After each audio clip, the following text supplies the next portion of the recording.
সুপ্রভাত সুপ্রভাত বন্ধুরা, কেমন আছো তোমরা সবাই? আশা করি ঠান্ডার সময় ভালোই আছো।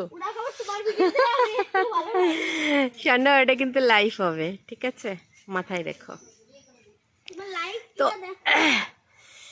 আমার একরত্তি ভাই একরত্তি ভাই সরস্বতী ঠাকুর বানাচ্ছে, সেটাই তোমাকে দেখাবো। দেখো, এই যে হচ্ছে কালা মাটির আর কোনো শেষ নাই। দেখো কি কালো। এইবার দেখো, ও ঠাকুর বানানো কালকের থেকেই করতেছে, ও বসে বসে সরস্বতী ঠাকুর বানাচ্ছে। এটা কি কান দিছিস না চুল? আচ্ছা, চোখগুলো ভাসানো দে সরস্বতীর। আরে মোটক কাটে ছোট বানাই দিছে, দেখ না, আমি কইছি ঢেউ খেলানো করতে। আরে এর উপর দিয়ে মোটক বসবে, এই জায়গা আঠা হবে, আঠা যেটা চিপকায় দেবো মোটক। আচ্ছা, তারপরে আরেকটা জিনিস দেখো, এই দেখো হাঁস বানিয়েছে। দেখো হাঁস, এই যে চুল, হাতির কান ছোট। এটা শুকায় নাই। এই পাশে ডিজাইন করিসনি, এই পাশে শুধু না, এক পাশে ডিজাইন দেখ।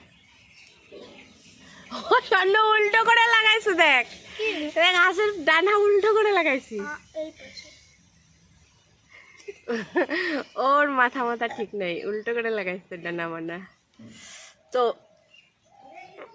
ও সব ঠাকুরই করে কম বেশি, যেহেতু ওর দাদু মানে মার বাবা হচ্ছে পাল। দাদু যা ঠাকুর বানায়, দাদুর ঠাকুর দেখলে তো পাগল হয়ে যাবে তোমরা। যদিও আমার ভিডিওতে আছে, একটুখানি ছায়া দিই। দেখো, কালো মাটি দিয়ে বানিয়েছে কিন্তু সরস্বতী ঠাকুর। এটাতে পুজো করা হবে।